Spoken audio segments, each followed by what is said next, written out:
Hello, and welcome to the first in our new series of videos where we tell you all about the most common causes of sight loss in the UK.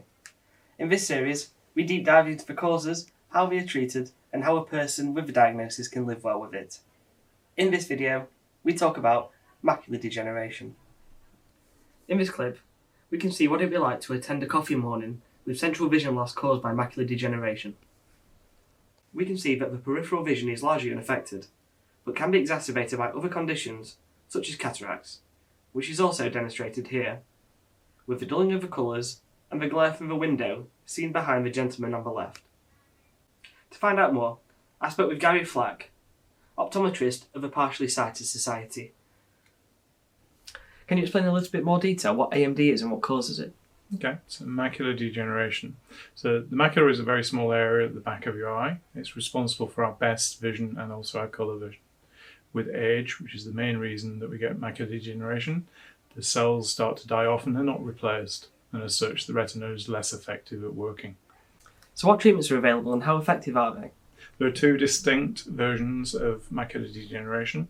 Well, the first one is a dry, and that's generally with age, and as such the cells do die off. Sadly, there isn't a treatment for that at present. The other version is the wet AMD. This is where blood vessels grow within the retina, and they actually are very, very porous, and they leak out into the retina, which can cause scarring. The treatment for that is actually Lucentis or Eylea injections, which is done through the hospital. Injections? That sounds pretty invasive. If you put the word needle and eye in the same sentence, it does make your toes curl. In the hospital, when you present for an injection, they will put a very tiny drop, a small drop of anaesthetic on the surface of your eye, which numbs the eye.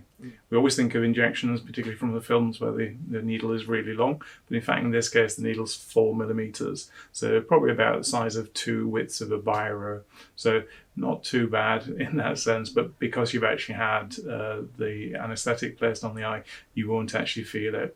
And to be fair, people do go back for several injections afterwards, so although it does sound very bad, it's worth going to have done. Is it possible to cause total blindness?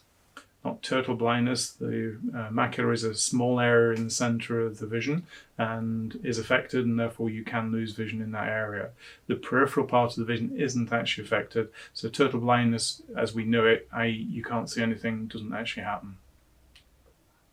A huge thank you there to Gary Flack. If you need any more information, feel free to go to our website, partsight.org.uk.